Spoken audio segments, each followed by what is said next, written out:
Welcome, everyone. Today is June 6th, 2018, and this is Probate Roleplay call number 31. If you've never been on one of these calls, this is different than our weekly mastermind calls. We do this the first week of each month, and it tends to run anywhere from 30 minutes to an hour, and it's a roleplay format. So this call is really to help you guys get, to help everybody adopt good language in your own. So just as if you're having a problem, please step up and we'll role play and find the language that you're comfortable with. But also, if you have a language that's working, if you've already jumped on the phones and you're doing well, please step up and share with the group. Right now, we don't have anybody in the queue. If you'd like to jump in the queue, you press *6, wait a moment, and then 1, and we will get you in. So no volunteers. We've got a lot of folks on the call, but nobody in the queue today. So press *6 and then 1 to get in the queue. And until I see somebody in there, I guess we'll talk theory. So probably one of the most common questions that we get when people are first getting signed up is, where do I get scripts? How do I make these calls? I'll point you back to, so the idea is when you first get started, jump into your subscriber portal and listen to our fast track training. And the third video is on, kind of how to get on the phones. In there, you'll find once the video, actually now, right below the video at any time, you can see the probate seller interview sheet. And that's really the conversation framework that we give you guys instead of a script. So if you haven't downloaded that, it's just an Excel format, so you can edit it and change the questions in the order, find what works for you. And that's the idea, to give you tools and resources like this where you can really, have your own language, your own scripts. And a lot of people do write their own scripts, which is fine. The reason it's not really scripted and just presented is because there's a million ways these conversations can go. So the best thing you can do is download the probate seller interview sheet, listen to these recorded calls. So these calls are archived in 2 different places. If you are currently a subscriber, you can go into subscriber portal, and in your menu, you'll see education and training, conference calls, and then you can click access to call archive. And it's kind of in a podcast, like a calendar format, kind of like podcasts. So you can click from month to month and pull these up. But sit down with the probate seller interview sheet, listen to a few of these calls. There's also in our Facebook group, All the Leads Mastermind, we also archive the calls there for anyone who's not a subscriber. As long as you're a member of All the Leads Mastermind, these calls are also posted there. And you can bring them to the top by using the search this group bar over on the left. Just jump on the group and put in role play in the search bar, and it'll bring a lot of these to the top. The other good thing about that group, a lot of folks have put together their own role play groups, so they're role playing 2-3 times a week, usually in the morning, before they get started with their day. So if you're looking for a role play partner, if you don't want to do it here, you'd rather have a private setting where you can role play with somebody who's also kind of at your level, jump into the Facebook group and either search some of the threads where people have already put together role play groups, or start your own. That's a resource that's there for you guys to connect and be able to help each other. So remember, you can always go there. And we've got one person in the queue. So phone number ending in 1319. You are live. Chad, what's going on? It's Brendan up here in Green Bay with Mike Walsall. Hey, man. How are you? Good. How are you guys doing? Good. Good. So, how'd this week go? Good, man. Good. I started making calls on Tuesday. I just switched to your recommended Tuesday, Wednesday, Thursday, and pretty much from 8 o'clock till 10. I kind of pushed it to 11 since I had a long lead list to kind of get caught up on. And I started at the back of our list yesterday, yesterday was Tuesday. And some of the leads, obviously they had gotten rid of some of the real estate by that time, but it was at least helped me get comfortable with just talking to these families and just getting them to open up. And then today, I decided to jump to the front of the list just to take a stab at, people that had gotten the letter recently within the last month. And my first actual call went pretty well. And I got up to everything. The guy's situation was he wanted to sell the property. He wanted to sell the property, but he was trying to give his brother a chance to kind of get his act together because his brother wanted to buy the property. And he said he didn't want to play in a bank with his brother. He would prefer to sell it. And we got into, he said that he needed an assessment on the house. And again, I really haven't gotten this far in the conversation with it being the first one. So I just had planned on setting up to help him get an assessment on the house and getting the value. And then as we were trying to get an appointment set up, we got disconnected. But as far as following up or, any recommendations, maybe this is a situation more for the mastermind call, but any recommendations on how to follow up with this guy as far as what to do with the situation with his brother? Yeah, so is the court requesting the assessment, or is it just something he wants to do to make sure he's got the value right? Something he wants to do. Okay. So that's going to be you. I mean, you're the one that's going to be controlling the price strategy, right? So if I were you, I would do your homework, prepare a market absorption analysis or a CMA for him, and just say, hey, we got disconnected, but I did get enough information. I was able to do my homework. Do you feel like you have enough information to do what you need to do? I didn't even dive into it yet, just because I wanted to try and reconnect with him, and I don't think he hung up because I felt like he was pretty comfortable and he opened up right away about his brother's situation and all that. So I'm going to follow up with him tomorrow. But before I do, I'll get an assessment if I can of the house before I follow up with him. Did you get enough information about the home, like the condition and? No, and that's what I was going to go into. That's what I wanted to go into next is kind of the questions that you've set up before, like, hey, I think his name was Luke, and I was going to dive into kind of what I'd heard from you in the past about just saying, hey, Luke, I can come out and do the assessment. I've worn many hats before, and I do have a real estate license. And, before I go out to the house, I wanted to form the questions of, what is the condition of the house if X, Y, and Z. Okay. So let's do this in the interest of keeping this as a role play. Let's jump into role play, and I'll play. So you be him, and I'll call back. Okay. Sure. Yep. Ring, ring. Hey, hello. Hi, I'm trying to reach Brendan. Yes, this is Brendan. Hey, Brendan, this is Chad Corbett. We spoke a couple of days ago, and I think one of our phones dropped the call. You remember me? Yeah, I do. Yeah, sorry about that. I got disconnected.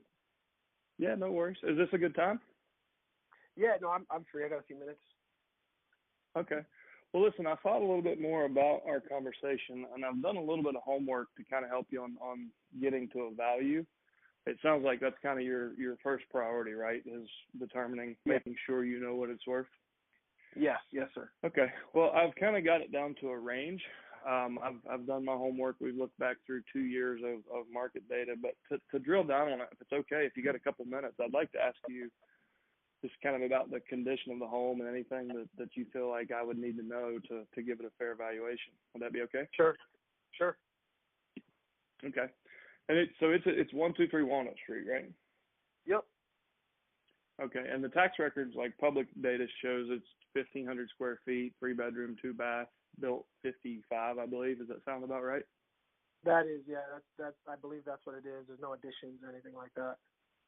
Okay, good. That was my next question. Like some people forget to mention swimming pools, detached garages, stuff like that. So nothing that would be out of the ordinary or wouldn't show up on public records? No, sir. No. Okay. And tell me a little bit about the condition. So like if you were a buyer and you were looking for a home to be proud of, what would it take to get this home in the condition where you would be proud to buy it? Well, if I was showing this, if I was buying this for my wife, she would definitely want the roof done. Okay. The back patio could probably use some work. I'm not sure if someone could take a look at the porch. And probably updated windows. That would be at least external stuff. Okay. And what about things like mechanicals, like HVAC, and like, is it an oil furnace or has it been converted to gas or electric? I honestly don't know. I don't know. We could have somebody on site or figure that out. I honestly have no clue. Okay. All right. Well, it sounds like a lot of the homes we deal with, I mean, they're typically in good shape, but we have some issues. What about the personal property? Have you guys gone through the property and the family gotten everything they want? What's left, and do you have a plan for that? Yeah, I brought that up to you a little bit the first time we talked. My father owned a business, and he's got a few things or whatever, but it sounds like my brother's going to try and take that information or take that stuff and maybe try and continue the business or restart his own business with that information.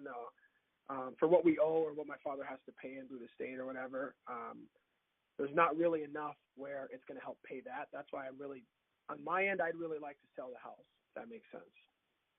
Right. And you and your brother are equal heirs, right? So I'm assuming so. Yeah, I'm assuming so. I was just listed. Okay. I was listed the only personal representative. Right. Did your dad have a will? No, he did not. Okay. So by state law, your brother is. It's just the two of you, right? The two kids. Yeah. Yep. And is your mother still alive or in the picture? No. Okay, so yeah, it's you guys. So the court's gonna, they'll administer the estate according to law, and that makes you guys equal heirs unless there's something saying different, and it doesn't sound like there is. So he wants to try to keep the property in the family. You want to cash your side out, and we all kind of need to get on the same page, right? Right. So here's where I'd like to start. I'm like I said, I've done some homework, and I can tell you what I think it's worth, a range. When I see the home, I'll be able to know, I'll be able to tighten that range down and really give you, depending on our timing, like how we're going to sell it and what our strategy is. I'll give you my suggestion on price. I'm being really careful not to do that without him on the phone, because I want him to feel like he was part of the discussion, whether he's the buyer or whether he's the recipient of cash from whoever the buyer ends up being. I'd like for him to be part of it. Would that be okay? Yeah, that's fine. That's fine. Okay. How does Friday look? Could the three of us meet over there on Friday? Can I take a look at everything? Friday's good. What time are you thinking? 4:00. That'd be okay. Sure. Like I said, okay. I don't know what to do. I know you want to get an evaluation and an assessment on the house. I'm not really quite sure how serious my brother is. Like I said, I'm trying to entertain him. Well, and that's what I want to find out. But I would like for us to meet face to face, so I can ask some questions. I mean, I can tell in 3 or 4 questions, I'll be able to tell your brother, and I'll do this. I mean, I'll be candid, whether or not he stands a chance. Now, some of the things that I will discuss with you guys. I mean, if you want to sell the home and he doesn't, then we could potentially line up some short-term financing for him to actually buy you out of your part, and then someone else can hold it first on the house. Because you said you don't want to be the bank, so you don't want to hold the first. Right. Maybe we can find, the most likely candidate would be one of our investor clients. We work with hundreds of cash buyers, so we could potentially take one of our cash buyers who is having trouble finding homes right now, give him a note and first deed of trust against the house, and he can buy you out of your half of it. So you can accomplish your goal, and your brother can accomplish his. And we'll talk more about that and what it looks like and kind of what's required. That's kind of why I wanted to get face to face. So the better I can understand the whole picture, because if your brother doesn't buy the house, then we have to talk about what's our plan for the personal property, right? So are we going to tackle this on our own, or do we want Chad and his team to do it? So I'll tighten down the value that I've got here, and I'll be prepared to sit down with you guys on Friday at 4 and kind of talk through some of these options. Real quick before I let you go, though, am I clear in my understanding there is no cash in the estate to do any repairs if we were to go the more conventional sale route? Not to my knowledge. Yeah, I mean, I'm pretty sure we just want it to be a straight up sale. To my knowledge, there's no equity or anything. Okay, so just for example, if the buyer was getting an FHA loan and the FHA appraiser found peeling paint, broken glass, missing handrails, let's call it $1,500 worth of work. Mm-hmm. Is there any money there to get us through those inspection repairs, or do we just have to sell it as is where it is? With me, obviously I have a family on my end. I prefer not to dump any money into it, I guess. Okay. Well, with all the business equipment and personal property, I mean, it's likely that we can sell some of the personal property to cover repairs. And I'm just trying to have a really broad view of this and understand the situation, so I can really let you know what your best options are. Obviously, we can sell the home for more money if we're willing to offer and give the buyer a right to inspection and remediate anything that they within the remediation limit we allow when we negotiate the contract. If that's just simply not going to happen, then we just list it as is, and it will most likely go to one of our landlord clients if we don't put a deal together with your brother. Okay. So we'll talk more about that. One last thing, and I promise I'll let you go. Are you going to speak with him today or tomorrow to let him know we're meeting? I could try and get a call out to him between today and tomorrow before Friday. Okay. And do me a favor, just kind of recap our conversation. What's important to me is for him to know that we didn't go make decisions without him. So we're including him in every part of this. So if you could just tell him a little bit about our service and let him know that, we just had enough information for me to do my homework, and we're going to talk about it on Friday, so he doesn't feel like, we're not leaving him out of the loop.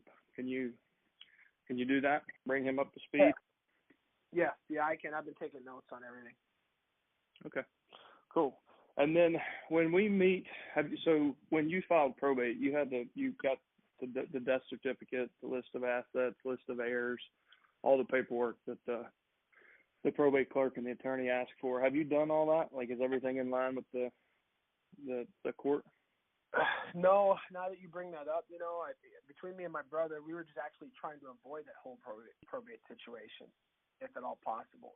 Is there any way around that still without going through probate? Not without a time machine. Sorry. Gotcha. So we're going to have to, we need to get those documents to the court because you have filed probate and they're going to be looking for them if you haven't produced them. So I got you. You will have to, it sounds like you probably haven't been appointed as the administrator yet, have you? When you say administrator, is that the same thing as the personal representative?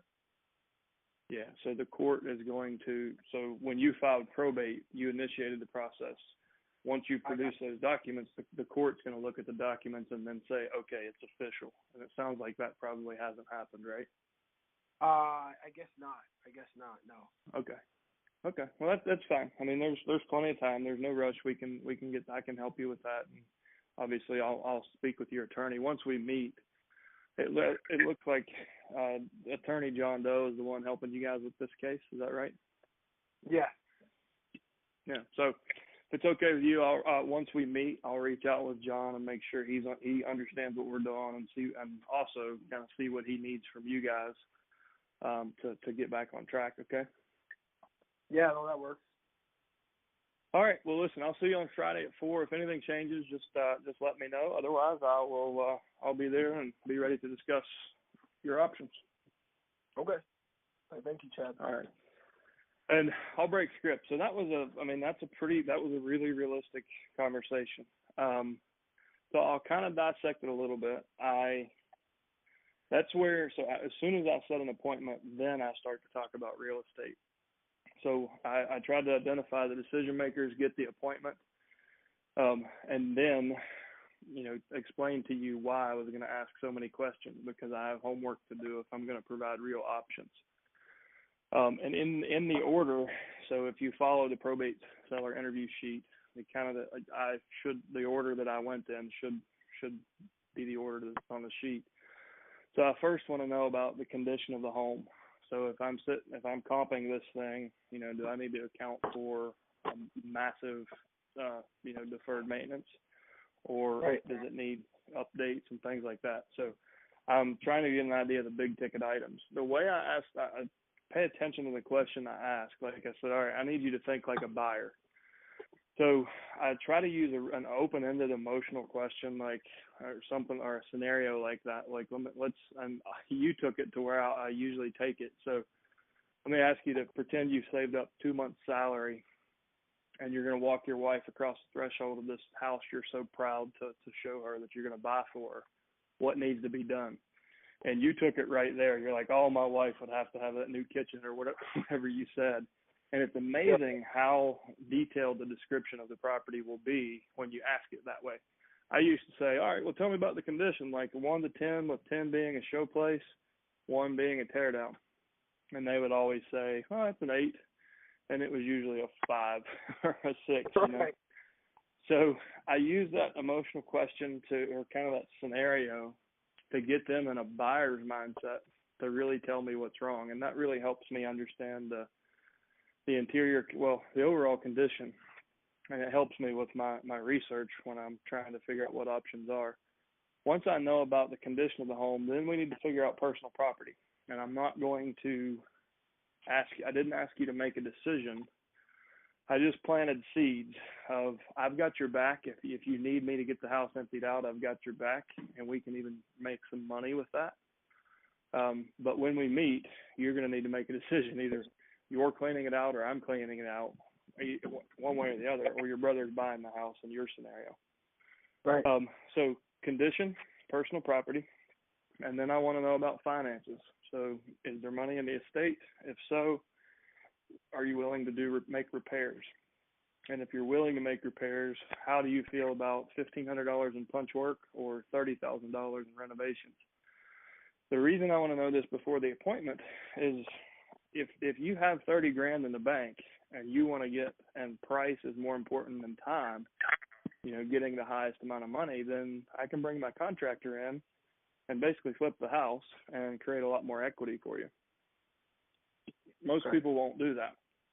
So then after finances, I go back and I'm trying to insulate myself against people who think it sounds too good to be true. So I ask you to recap the conversation and explain to your brother that he wasn't left out. And then in the end, I kind of show off a little because I never know who's going to be coming through the door behind me. So I understand the probate process. I'm going to be working directly with your probate attorney. I said things that almost no agent or investor would ever say to wrap up the appointment. And if somebody does come in behind me, they're probably not going to be asking such specific questions and paying so much attention to detail. Right. And that's going to be the voice in the back of his head. Well, Chad knew all this stuff, and he even knew what paperwork I needed, and this guy's just talking about his damn listing presentation. Right. So I'm kind of insulating myself against any unknown competition that's not in the picture yet, but could be between now and Friday. Right. So that's kind of pulling apart what I did. That's kind of the reasons why the conversation is structured the way it is. What I've found, and the reason that I try to follow that basic framework, I move those pieces around quite a bit, and that seemed to be the most natural flow of the conversation. And I was getting the information in the right order where I could slowly layer in value. So when we talk about the condition of the home, I tell you not to worry about it. Most everybody's in the same situation. We talk about personal property. I introduce you to the possibility of me completely cleaning out the house for you. That doesn't usually happen. Usually people get motivated and do it on their own, but I start to find ways to layer in value and explain to you why I'm asking these questions as I'm asking, and they kind of build on each other. So the order is deliberate, and I don't feel like you can't change that order around. I did quite a bit. This is just where I settled in because it started working like clockwork, and these conversations were all smooth, and I was always in control of them. So that's kind of where I settled in. But you might find that you want to move something, talk about one piece before the other. But so that's how that sheet was made and how I use it and how most of my conversations go. That was helpful. I mean, I didn't get past, setting up appraisals and all that, before I got disconnected, but I at least have this conversation recorded so I can structure my call when we get into that stuff. Yeah. Well, cool. Good job getting on the phone. So some background. Brandon, tell everybody kind of why you're getting a late start and kind of where you're at in the process. Trust me, there's a lot of other people on the call in the same position. Sure. So I actually was starting to learn about and understand probate back in December. A lot has happened kind of since then. My fiance was already about 6 months pregnant, so I had a baby in March. Between March and January, my mother's house actually burned down, so I was trying to get her situated with a living situation. And between all that stuff, I was also studying for my real estate license. So obviously, for me to safely talk with people and to get compensated correctly, I had to pass my license about 2 weeks ago.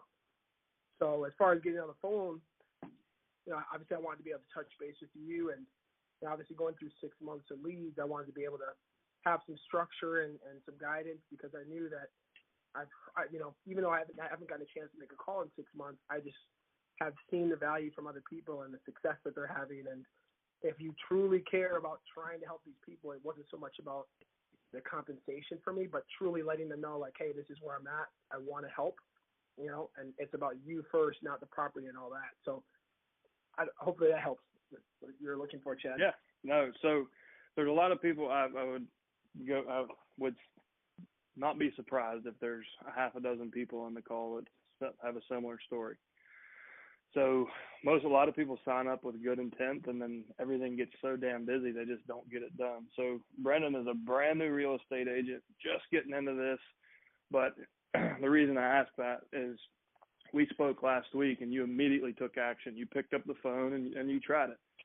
So he's calling, 6-month-old data, but he's calling, and that's the key. And we've done with our ISA program, that really exists because people weren't getting the calls made. And we've been able to set appointments all the way back to, I think, 18 or 19 months. We're setting appointments back that far. So if you're in a similar situation, don't feel like you've lost your chance. Like, you made an investment in our system. Let's go back and get on the phones with those old leads, because there are going to be, and some of them, a lot of them are going to be sold, or they've already settled and they don't need any help. Don't take that personally. Just keep calling until you find the ones that do need your help, because especially within 6 months, there's a lot of them that haven't sold that are still kind of in that probate quicksand. They're not making decisions. So anyway, thanks for. Absolutely. Hey, Chad, one more question. If there's not somebody else in the queue, and maybe you can role play this with the next person, but a lot of the calls that I got today, the people, and maybe I just didn't know what questions to give them, but a lot of the other calls I had today, they just said, hey, yeah, it's all taken care of. Everything's going smoothly. And then I don't know if they were just saying that because they didn't truly know who I was or why I was calling fully. They understood what I was calling about regarding the estate, but they just kept saying, it's all taken care of. Everything's running smoothly. Do I leave it at that point? I mean, is there any other questions you get them to talk, or do you think they truly have it? So that is becoming our most common objection. And it's just a pattern. So someone else has, they've spoken to somebody else already, so they're assuming that you don't have anything else to offer more than the last guy.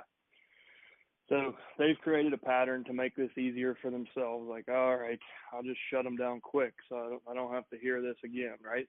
And probably an investor has reached out to them, or they responded to his postcard, and they got offended. And their ego is not going to tell you that, but that's what's happening. So they already think they know everything that you have to offer, and you have nothing to offer that will actually help them. Sometimes that's true, but not very often. One of the things that has been really effective, so if there is real estate in the estate and that real estate is vacant, which is most of the time, then typically they're not going to have insurance. A lot of times people don't understand that when a home is vacant for more than 30 days, the homeowner policy no longer covers the asset. So you've got to kind of shock their nervous system to get them out of that pattern, so they're actually listening to you. Otherwise, they're just going to, it's in one ear, out the other. He said the same thing the last guy said. So using the insurance question can be a good way to kind of shock them and be like, wait, what'd you say? That's one way. So the key is just to be abrupt in any way you can. And sometimes they'll hang up on you. You were going to lose that one anyways. But sometimes they're like, wait, what did he say? What? And then they'll engage with you. It doesn't really matter what you say as long as they engage in the conversation. But the insurance one is one that has it's pertinent. Most people who do have real estate that's vacant don't understand that, and I show it as just one of the first things we do to really provide value. So if you want, we can role play it, and I'll do it live so you can. Yeah, I'd like to. And then right. Just really quick, one more thing also. So what if I didn't even get to the point of knowing if there's real estate or not, and they're already telling me it's already taken care of? Okay, so just be tough on me. Okay. Like this is your opportunity. I mean, I've got the flu or something, so why wouldn't you beat me up? Sure. It's like my worst day ever on the phone. But okay, ring. Hello. Hi, I'm trying to reach Brendan. This is he. Hey, Brendan, this is Chad Corbett. I sent you a letter a week or so ago. I just had a few minutes in my office today to follow up with folks, and I was touching base to make sure you got it and you understood why we sent it, and see if there's anything we could do to help you. You remember seeing that? What letter are you referring to? It was a letter. So we have a team of people here locally that help families that are going through probate. As part of that, we try to reach out early. So. Yeah. No, it's already taken care of. Everything. So you've already closed out the probate? I guess. Yeah. I mean, I guess everything's running smoothly. I don't think it's closed out, but everything's running smoothly. Okay. Well, that's good. We try to reach out and see, if there's any way we can help families, and there's a lot of different things we can do, ranging from helping with real estate all the way through making sure you never have to go through this again. Do you feel like you've got all points covered? Yeah. I mean, I think okay. Everything's running smoothly. Well, that's great. You're in a much better position than most. A lot of folks are overwhelmed at this stage. I mean, have you guys been to the court and you decided what to do with the real property and personal property and everything? Yeah. I mean, I don't know. I'm assuming my lawyer's taking care of that stuff. Yep, and that's a lot of folks do, and that's a common misconception. And the reason I'm asking so many questions, like, a lot of folks expect the attorney to do a lot more than they actually are going to do. So they deal mainly with the legal aspects of the case. One of the most common ways we help early in the process is there any real estate in the estate? There is. Okay. And is anyone living in it, or is it vacant? It is vacant. Okay. And has your attorney set up a vacant house policy so it's insured? Not to my knowledge. I don't know. I have no clue. Okay. Yeah, if you haven't paid for it, it hasn't been done. And that's just one of the things. So we kind of have checklists and things that we know that most families are going to go through, because you don't know what you don't know. Is this your first time being an administrator? Yes. Yeah. So you're gonna discover a lot of things that you thought somebody else was going to take care of, and they're going to tell you that you have to take care of it. And that's kind of what, if you think of, the attorney is going to handle about a quarter of what needs to be done.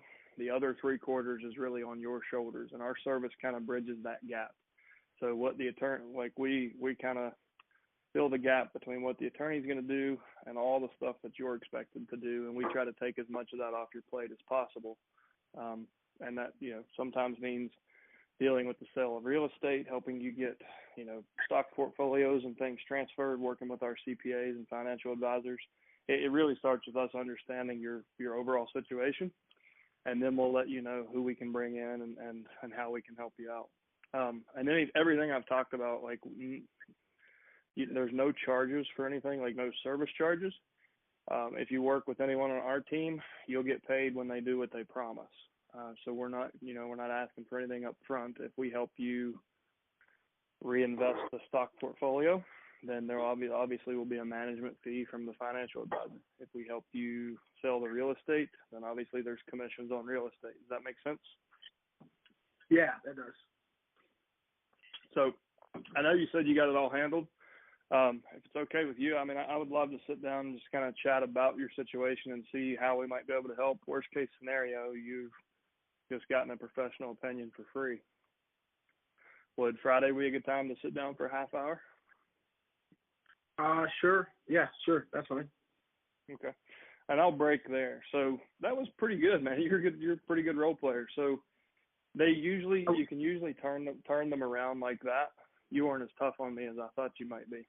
I wish I would. But some of them recorded your transition about once I said it's all taken care of. I know this will be archived, I'm sure, but so I'll go back and listen to the transition. So I'll post it right after the call. It'll be posted in subscriber portal and in Facebook, so you'll have it.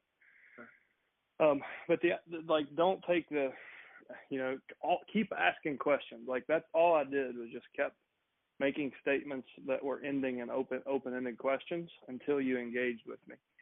And most of the time, you can turn them around that way. Now, sometimes, if Russell is on the phone, Russell Arkin in Northern Virginia, they've been struggling with this where they can't even get into the conversation.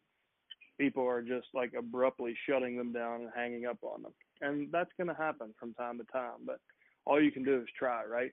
So try to have something and if the insurance thing doesn't work, think of others, try other things on for size. But the key is just kind of be abrupt and break the pattern because they need to know that you're not just like everyone else, so they'll actually listen to you. Right. Okay. Cool. Good job, man. Thanks so much. Anything else? No, that's it. Thank you. All right. Thanks a lot. And kudos for getting out there and taking action, getting on the phones. All right. Number ending in 8727.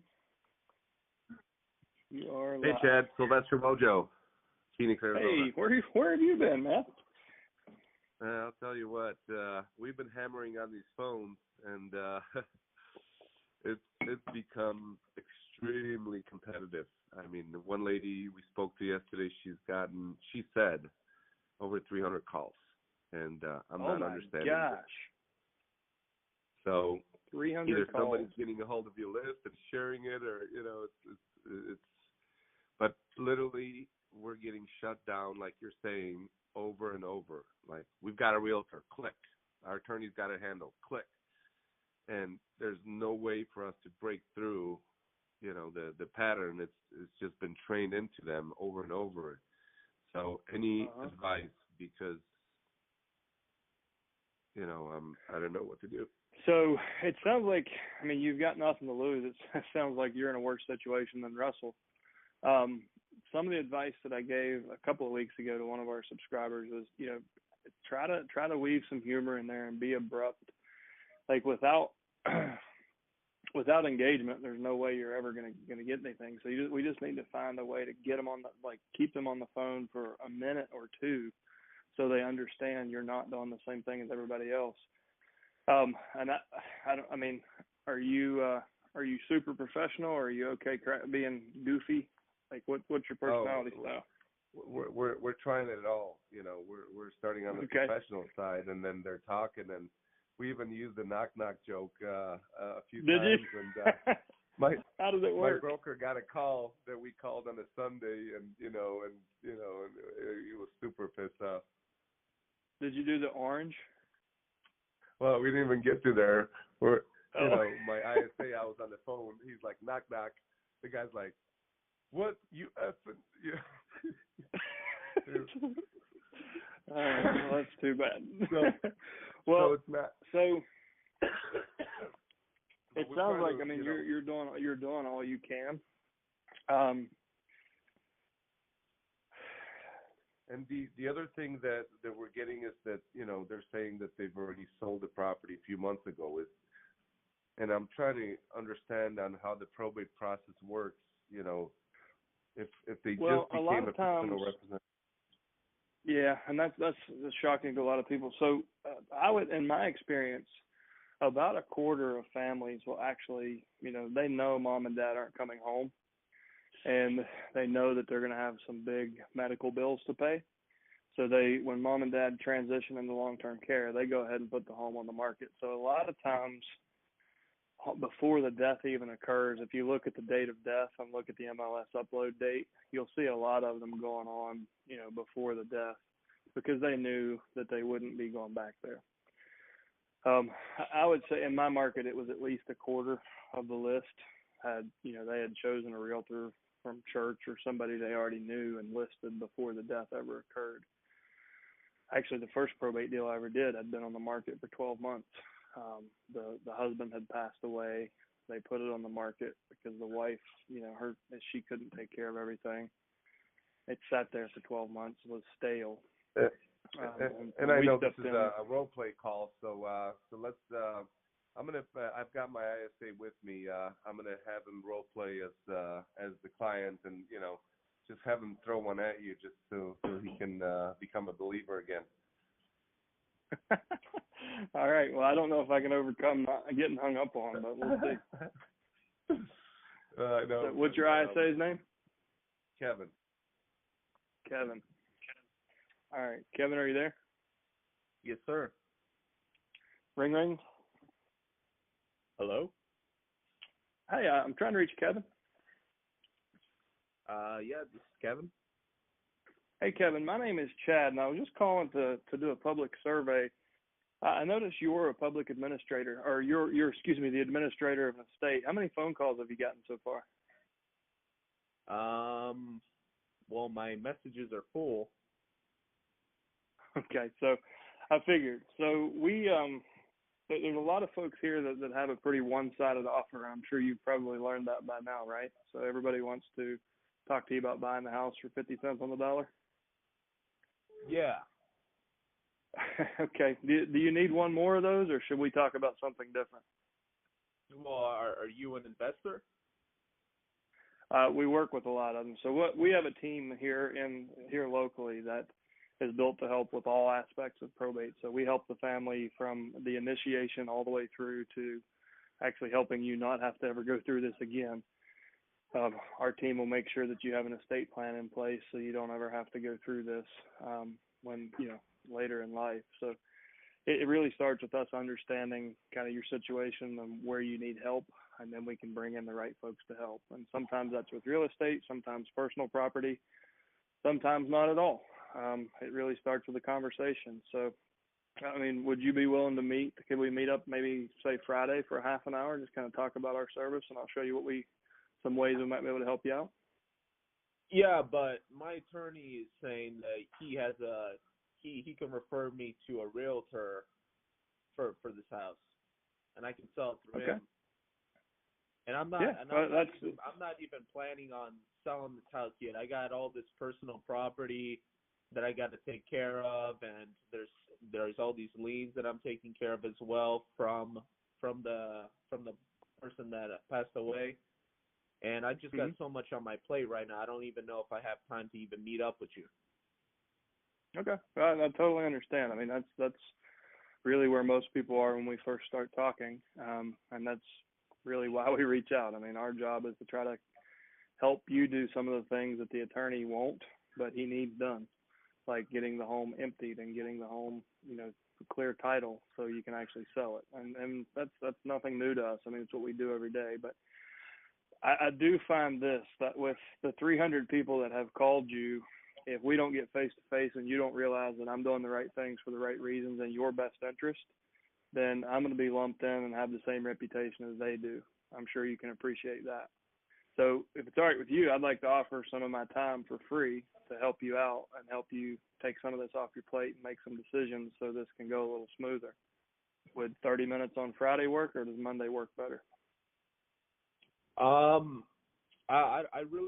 don't really know at this point on what I want to do, because my brother is still involved in this process, and I don't know. He really doesn't want to sell it, but don't really know what we're actually going to be doing as a family. We haven't really planned it out that far because, like I said, we're handling all these other things, so we don't even know if we want to sell it completely. No, I completely understand. So let's back up and go one step at a time. The one thing that I know I can help you with right now is the personal property. So whether you sell the property, keep it, rent it, whatever you do, that sounds like that probably needs to be dealt with, right? Uh-huh. And it sounds like you probably don't have the time. It's not likely you're going to take 2 or 3 or 4 days off to get in sweats and go completely empty out a house and do a sale, like an auction, or put the stuff on Craigslist. That's just not happening, right? Nope. So if you could put that on my plate and I could do all of the work for you and then put a check in your hand, would that sound like a better solution? I mean, if you're saying that you can do that, but sure. So that's one of the key members of our team is our estate sale company. So we can do an auction sale, a tag sale. We can just come and give you an offer and take everything. We've got distribution channels set up so we donate what doesn't sell, and we trash what can't be donated. But you guys, so what do you want to be involved? So it's 30% of the gross sale price. So if you get $10,000 for the personal property, then you'll pocket $7,000, and that's what our estate sale partner will do all the work. Like our team will handle everything, and they earn their 30% for sure. So it's kind of like a convenience that I'm really paying for. Yeah, it's really, I mean, it's no different than anything else, like getting your oil changed. I'm sure you can change your own oil, but do you always when you can pay $20? Mm-hmm.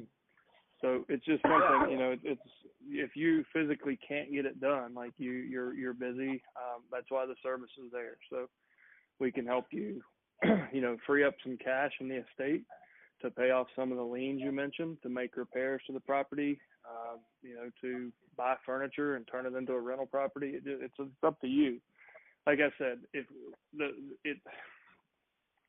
I guess this conversation becomes more real when we can look each other in the eye and you trust that I'm going to do what I say and I know what you need help with. Then things can happen. That's why we try to meet with folks early, even if it's just for a cup of coffee, so we can just put a face to a voice and understand. And then we can go to work, and if we don't do what we promise, we don't get paid. It's pretty simple. Okay. So do you have some reviews on you? Can you send me an email or anything that has some references of the work you've done in the past? Sure. Would you rather me send you an email or just have one of my past clients call you and tell you their story? Yeah, I guess the past client would work, and an email as well. I mean, both would be fine. Okay. Yeah, we've got a lot of testimonials. I've got a site just for this part of our business. I'll send you that. And I'm going to have a lady named Pam call you. And Pam was actually the very first lady that I helped that's in your situation. The reason I chose her is she wasn't real sure what she wanted to do. We gave her 4 options, and she chose the one that basically we did everything. So we found a buyer for the antique furniture. We were able to generate $5,000 from stuff she was going to donate to Goodwill. We took that $5,000, we paid half to a contractor. He did $2,500 in repairs, and we sold the house in basically a few hours, which was really rare at the time. It was in a down market. So I'll have Pam give you a call. You can kind of tell her what it was like, or she can tell you what it was like, because she was probably one of the most overwhelmed ladies I've ever worked with in the beginning. And she was relieved that we were able to pull together a solution so quickly when she didn't even know where to start. So I think that will be a good conversation for you guys. Okay. Well, I'm going to be at the property on Sunday right after church around noon. So, I mean, I can meet at that time. Sure. And what about your brother? Could he come by and talk with us that day? Yeah, I mean, I go to church with him, so I can probably bring him with. Okay, cool. You guys like Panera bread? I'll bring us lunch. You guys like Panera bread, like sandwiches and chips and stuff? Yeah, sure. Okay. Well, I'll stop by and grab us a few, like a couple Panera sandwiches, and we'll sit down, and it'd probably only be 30 minutes or so, but over lunch we can figure out, what you guys need help with the most, and we'll go to work from there. All right. Yeah, this sounds good. I'll see you there then. All right. We'll break script. You're a genius, Chad. You're a genius. So I can't I believe just you're sick, man. just keep asking good questions, man. Yeah, I've gotten this Nevada flu or something. Wow. Thank So you. was that helpful, Kevin? Yeah, very helpful. All right, we'll get back on the phones today and go figure it out. Sorry, it's so competitive there, guys. So, and you're in Maricopa, right? Yeah. So who are we competing with? Yeah, I mean, give us the scoop. What's the deal? Well, there's about 3 million real estate investors in Maricopa, so you're competing with all of them. It's a fiercely competitive market. I think we're sold out there. So there's 3 of our people there. But it's there's other companies that have sold partial list. When I'm in this part of the country, I always hear people are buying data, and then they're using like Spokio and Intellius and whatever they can to try to find information on the personal rep. So there are a lot of people that are just throwing spaghetti at the wall, and that's why you're getting the reception you're getting, because they're not professional. They're calling with a pretty self-interested offer. So you just got to find a way to stop them in their tracks and get them to listen and realize that you're completely different. Yep, absolutely. So, and I would do something like that. Just say, hey, listen, I was just trying to make sure I got in before the 300th guy. Did I make it? Like just something stupid like that to get them to laugh. And like, listen, my last client got 300 letters from investors, and my goal is to always call and at least get in under the 250 mark. Where am I at? And just something to get them to laugh and just slow down for a second to listen to you. So try some of that stuff. Right. Awesome. All Thank right. you. Well, thanks for participating, guys. Thank you. Next, we have 6337. Ellen, you're live. Hey, Ted.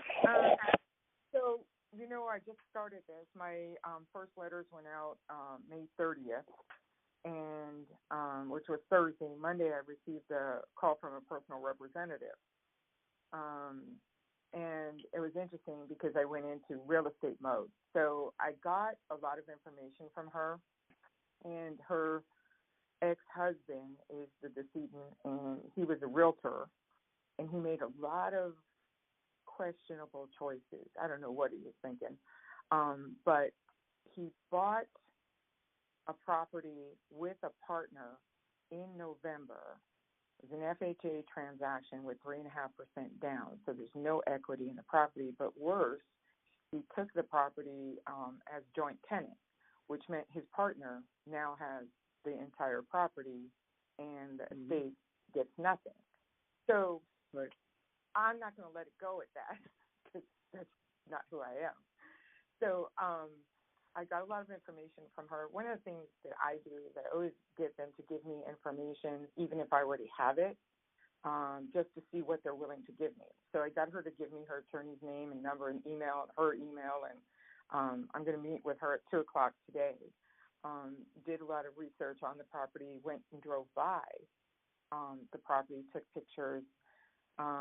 So my thought process is, one, I don't know if there's a life insurance policy, or, she could be a potential buyer. That's why I'm going to meet with her, because the estate has no claim on the property. However, I was also thinking that the untimely demise of William may have caused a huge issue for the property owner, because they did buy it as an investment and now they have no equity in it, and he may not have enough money to complete his project. And that's what it looks like when I went by the property. So I'm going to try and get her permission to approach the owner and see if maybe the estate wants to be an investor and help him finish the project, as long as they will put the son on as tenant in common. And I'm going to see, and then because death, disability, and divorce are the 3 Ds that allow you to do a loan modification without being behind on the payments, I'm going to see if I can do a loan while they're doing that. I'm going to see if I can do a loan modification for them and get like $100,000 equity reduction so that they actually have a profit when the project's done. So that's my plan. That's what I'm doing. Hey, you're right. You're thinking outside of the box. That's awesome. Anything I should be thinking, because I'm new to probate. I'm not new to real estate, but I am new to probate. So is there anything that you think I haven't created as an option for her? No, I think you've been very thorough. The one thing I would do is see if you can get the partner's contact information. And you know, make contact with them as well, because I would. Does the wife and the business partner get along? Like, are they on good terms? I don't know yet. So that's like, okay. I have a whole lot of questions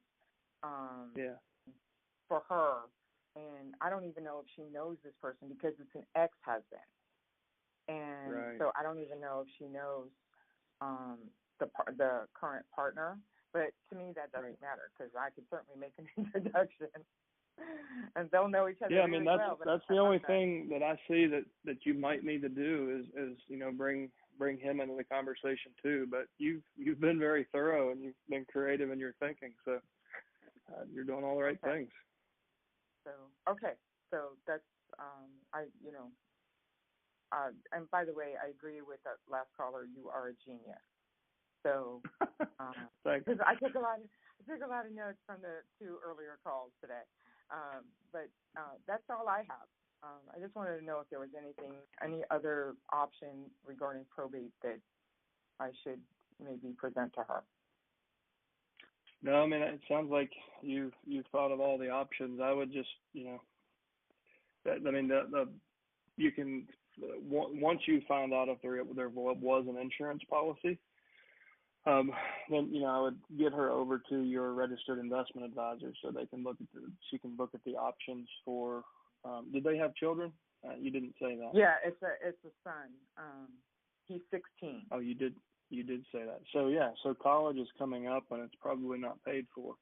So one of the first things I would try to do with her, regardless of how it all shakes out, I would try to at least have her sit down with my registered investment advisor.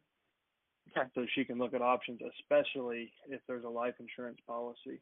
So she can look at options to get his education paid for.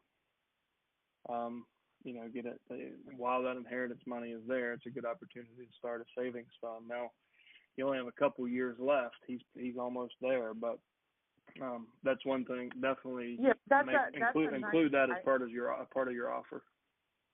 That's a nice icebreaker into the financial advisor. It's like, he's 16. What college is he going to apply to? Mm-hmm. And then I can transition into a financial advisor. Mm-hmm. Okay, cool. Yeah. All right. So regardless of whether or not you do anything with the house, I mean, I would just include that as part of your service. And you know, one thing's for sure: the next time she needs help in real estate, you're going to be the only realtor in the world if you help her at that level, right? Yeah. So even if you can't monetize it this month, at some point she's going to come back and think you're the greatest person in the world. So that's why we always suggest just go that extra step and do what you can to provide value to them. It always comes back. Yeah, that's one of the reasons why I signed up with you guys, because I feel like we're in alignment and, you know, people first, you know. So, I mean, I think that most realtors would look at, well, the estate has no claim on this property and end the story there. But I think there's more to the story.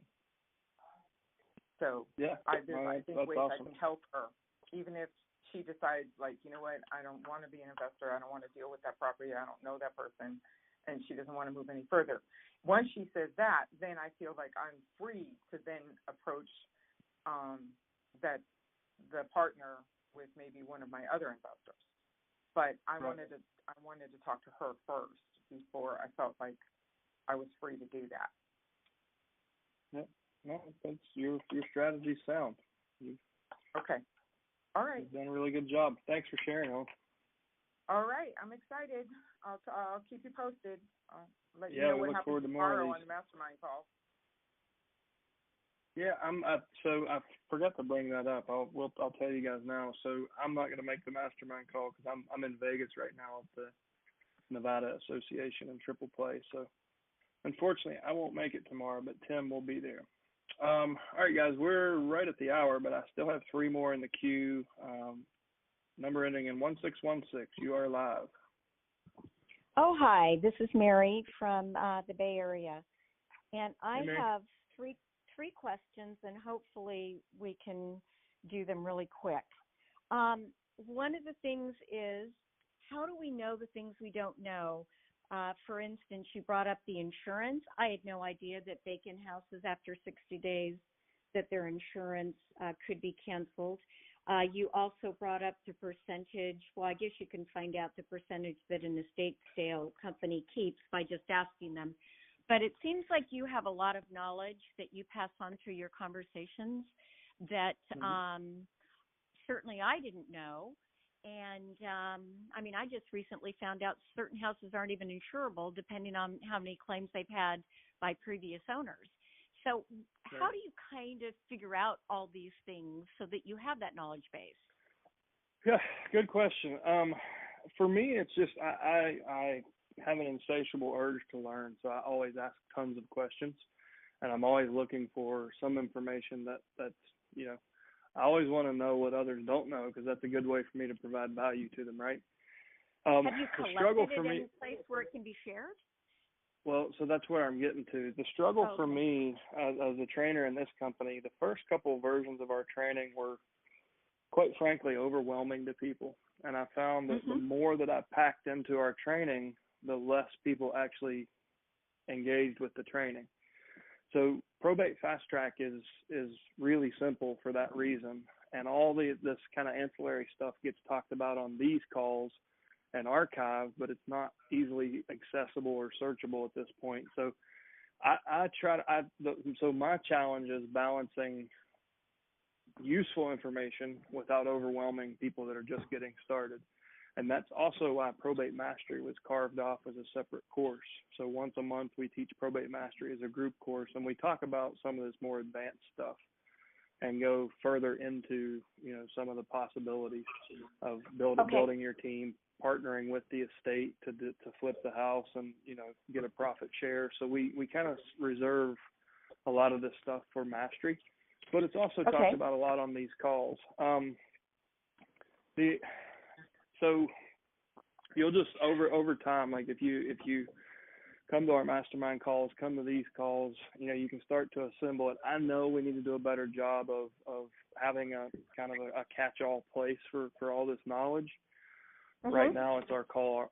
Right now it's here on these calls and in our call archive, without having, you know, just 100,000 different little downloads and audio clips and stuff in our training that kind of overwhelms people so they don't do anything.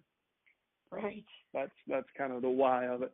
But thanks for being here, and I'm glad you learned something. I mean, that's you know what we love to hear. That's why we do this.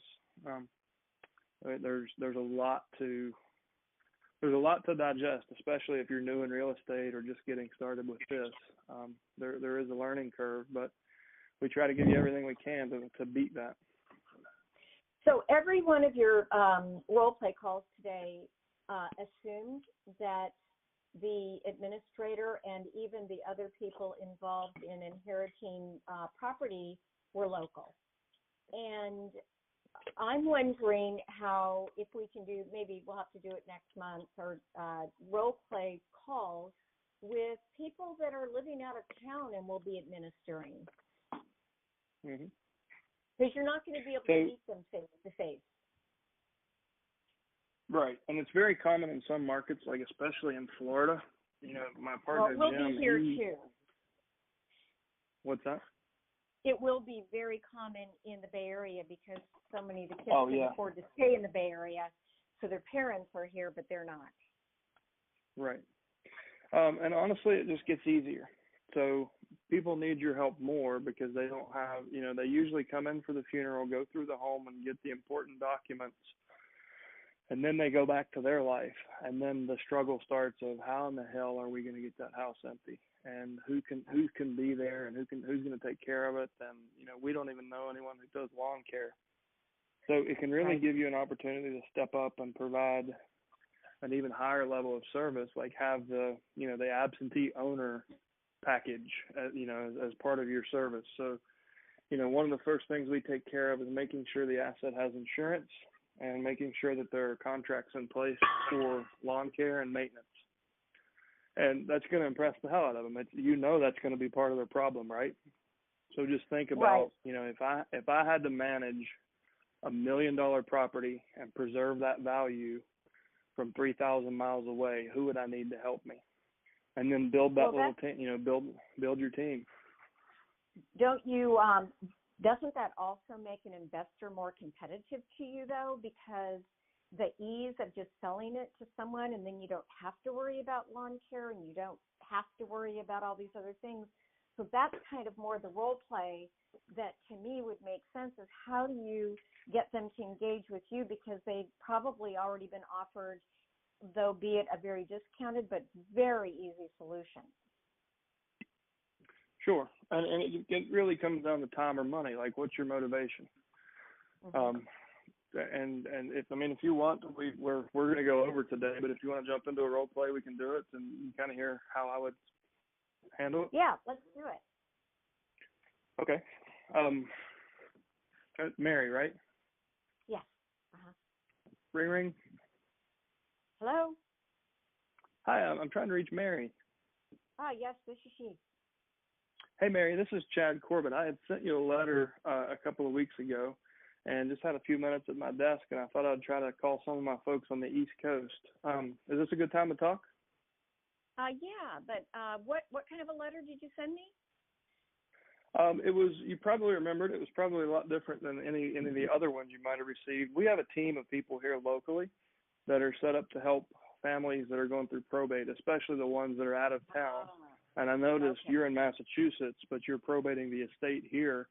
Has that been pretty tough for you? Well, not yet. I mean, we're too new in the game, so it hasn't set in yet. Put it that way. Okay.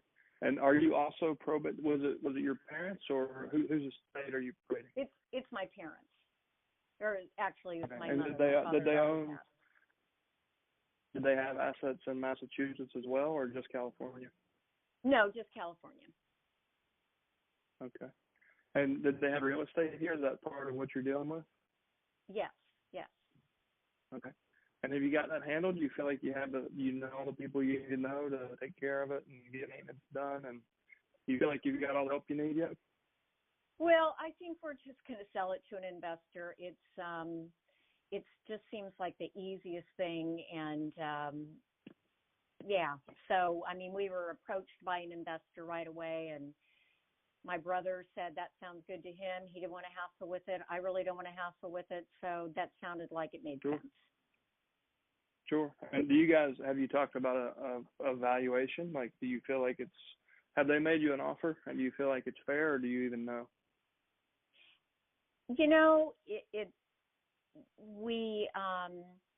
don't have an exact sense, but it seemed like it's probably low. That's what you would expect, but for all the time and energy it might save me, it seemed like it made sense.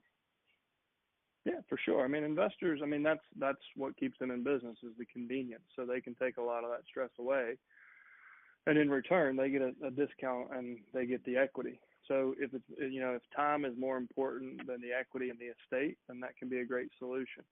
I will say that most of our clients, especially in this market, most clients, for whatever reason, expect that going the traditional brokerage route will just overcomplicate things and drag it out, and they'll have to do a lot more work. And our service is really designed to help you keep as much equity as possible, but do as little work as possible, if that makes sense. So we have a team that can get the house cleaned out. We have a team that can get the personal property sold to generate money to pay the contractor to do repairs, so we can get absolute top dollar on the retail market. And typically we're doing that in 1 to 2 days. So we're going to list slightly under market price, retail price, not investor price. And we're going to pit the buyers and agents against each other and have a frenzy, because right now we can get 30 to 40 offers the first day. So if we could offer it as is where it is, but sell it on the MLS, there's a good chance we're going to get you 20 to 30% more equity. And really, if you would like, you don't even have to handle the clean out or anything. Our team can deal with it all. And like for the clean out part of it, so we typically, depending on which partner we use, 25 to 30% of the gross sale proceeds will pay them to get the house empty, and you don't have to do anything other than just arrange for us to have a key, and we'll take care of everything. So a lot of folks are tempted. Yeah, go ahead. Tell me this. If I flew out and worked with a team like yours, how long would I have to stay and disrupt my life? Can I be out there for 1-2 days and be done with it?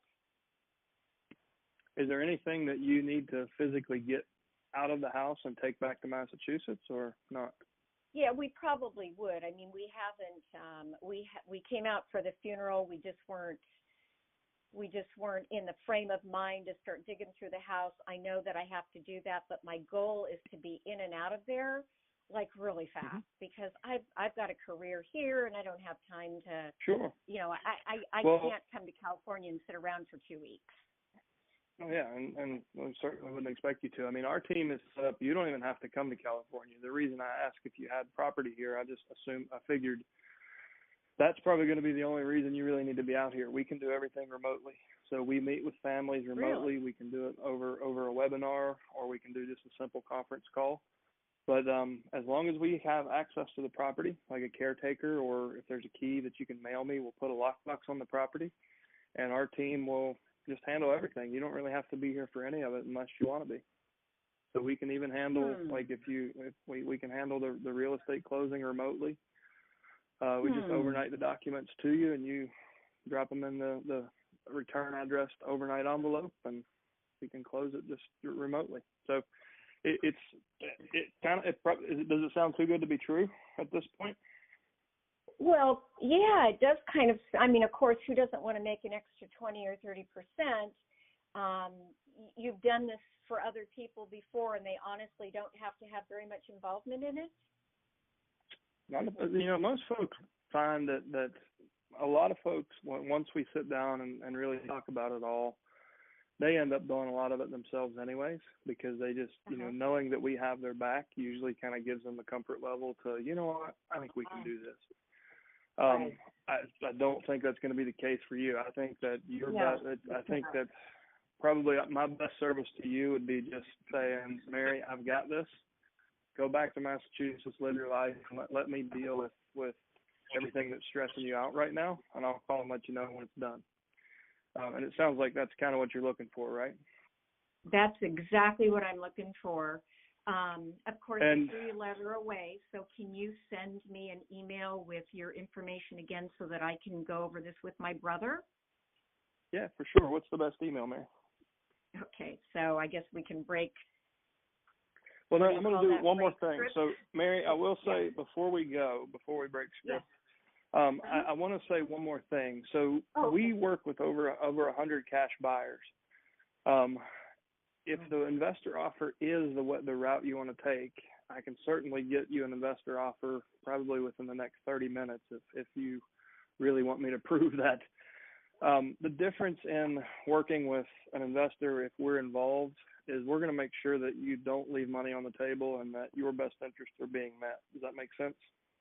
So we can produce a cash offer in minutes, and we can keep it in our top desk drawer. So if we put it on the market and it's not selling as quickly as you wished it would have, then we can just fall back on our investor offer.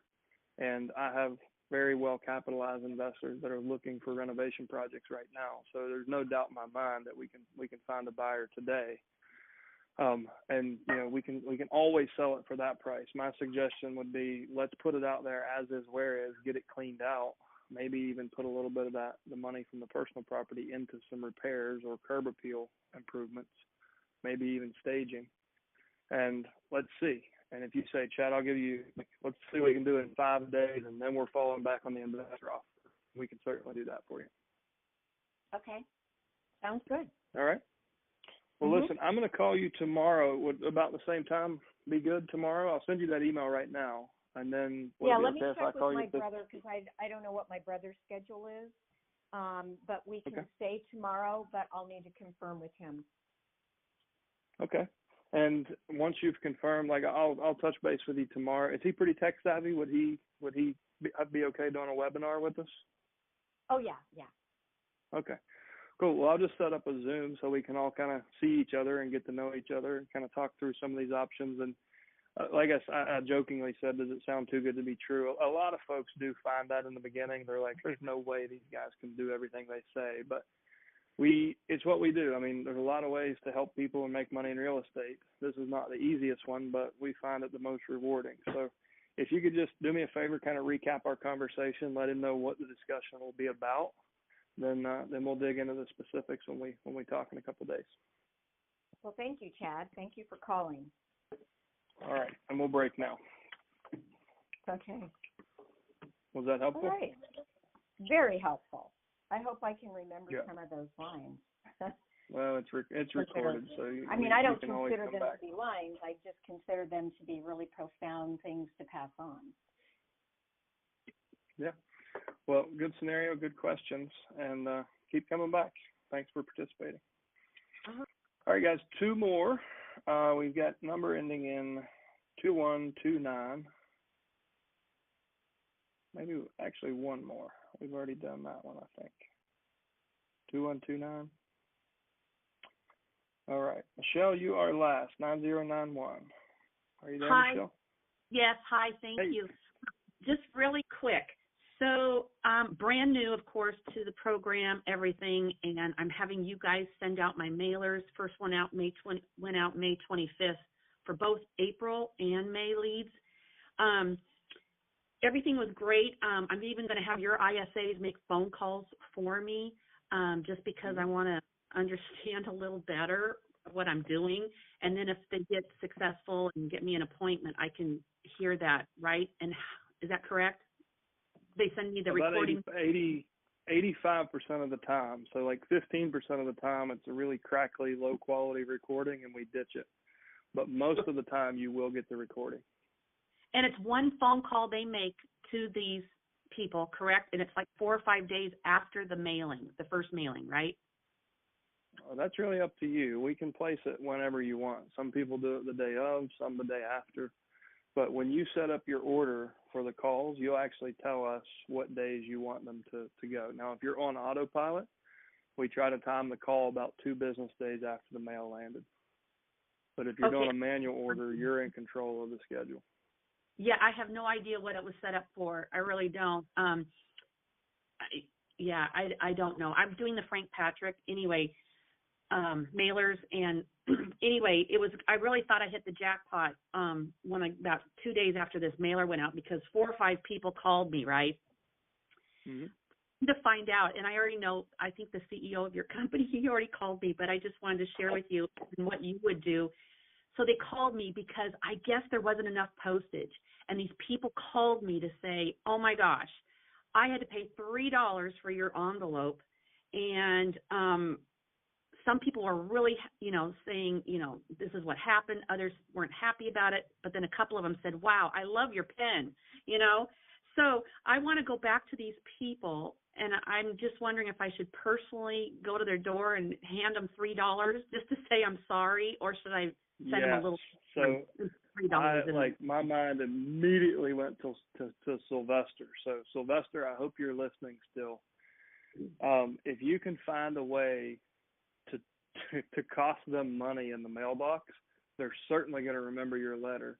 And your first contact should be, hey, I owe you $3. Have you got a second to talk? And that's how you open the conversation. So Sylvester, if you're still on here, you need to leverage that idea. I think it's great for you to and just be casual about it. Just call and say, you know what, I made a mistake. I owe you $3. I want to make sure. Can I Venmo this to you, or would you like to meet up and I'll give you a check? But do that outreach and throw yourself under the bus and make it funny. Just say, I completely don't understand postage, or something like that. And they're going to engage with you. They're going to think it's funny. Even if they're mad, you should be able to turn that around with humor and get them to engage and be like, this has never happened to me. I'm embarrassed. I just want to make sure that you're taken care of and you get your $3 back. But by the way, is there anything else you could use help with? I mean, we do have a team here locally specifically for helping folks in your situation, and we usually don't make you pay up front for our service. That was just this week, by the way. You're on the lucky list. So, I mean, what's been the toughest thing for you guys so far? Is there anything you could use some help with? Yeah, I kind of dug with some more questions, just what you're saying. And and then some of them were calling me back saying, I'm not even related to these people. I don't know how you got my contact information. So I had some of those calls too. But the ones that did have, that had to pay the $3, they told me that the house was already sold. And number two, that they were going to stay in the home because it was like their deceased husband and that. So right. My question was just, should I just give them a call again and just say, hey, how would you like for me to send this $3? You know, I'm going through my few of you got this, and I really want to make this right. So can I mail it, or should I come by and drop it off to you? Right? Something like that? Yeah, definitely make that call. And so if you go to alltheleads.com and on the public site, not on the subscriber portal, in the top of the menu, you'll see blog. Click on blog and scroll down maybe 6 or 8 posts, and you'll see one of the tips from the trainer videos, should I call a surviving spouse? And it's like a 10-minute video of me kind of telling a story and why I call every surviving spouse. What I would do, go something along the lines of, hey, I really want to make sure I can get this $3 to you. I feel terrible that I made that mistake. But more importantly, I just want to let you know that everything we can do to help, because a lot of families, a lot of surviving spouses are just so overwhelmed. They haven't quite thought everything through. And we get a lot of phone calls from folks that just need help with property maintenance, or, just something needs done around the house, or something, something changes. So I just want to make sure that you understand what we do. So would you be, if I drop this check by this afternoon, would you have 15 minutes to chat with me? And just find some way to bring them value. So consider the situation. They've gone from 2 incomes to 1, most likely. The average American doesn't have any retirement savings, and less than 40% can come up with $400 in an emergency. So they could be in a really desperate situation. They just haven't realized it yet. And all it'll take is 1 or 2 billing cycles, or the real estate tax bill to show up, or a change in health. So a lot of times those can be the people that need your help the most. They just they just haven't realized it yet. So don't shy away from them because they're a surviving spouse, or because they say, I'll die here, because 79% of senior citizens plan to die in their home, but very few do. Most end up in some sort of rehab or long-term care facility. So just keep that in mind. You don't ever say that to them, but just know that in the back of your mind that her situation could change drastically, and she would really need a person like you to help. So go ahead and try to build that relationship while you're getting them the $3 back. Okay. And also in the back office, because, again, I'm so brand new, when I was setting this up and these people were calling me, oh, my gosh, it was like one after the other. I had to pay $3. I deleted a couple of them. How do I get that record back to get their address? You deleted the lead? Yeah, I did. Okay. In the back. So we keep a duplicate of everyone's database. So just email support. Do you know the names of the people? I do. Okay, perfect. So just send an email to support@alltheleads.com, and in the subject line, do something like data restoration or something. And just give them the names of the people that need restored back into your database, and we'll plug them back in for you. Okay, that makes me feel better, because I wasn't sleeping. I thought, oh, these poor people, how many more out there had to pay $3 for this envelope? And I think, was it Tim? He called me, who was so awesome, and said they're working on it with the post office or something. That must be in my area. That something's not right.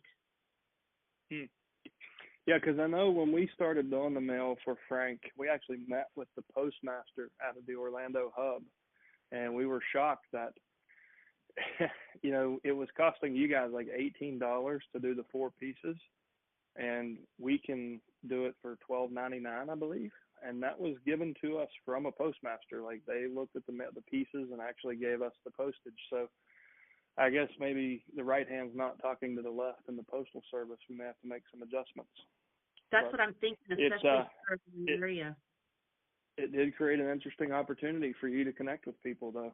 So, I'm so glad because I know this was a script call role play, but it's been bothering me because I thought these poor people had to pay $3 for my letter. That's not right, Yeah.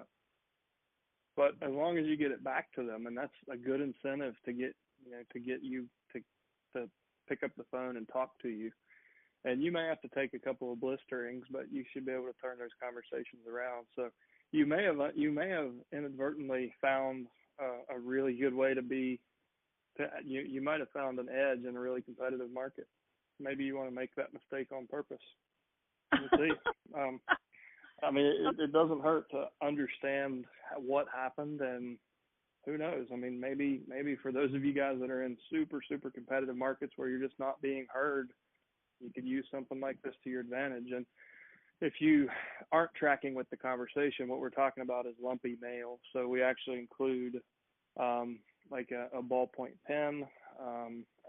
One is a magnet. One is like a $100 bill. It's a piece of like a cutout that looks like a folded $100 bill. Things to just give the envelope some bulk, but not a whole lot of weight.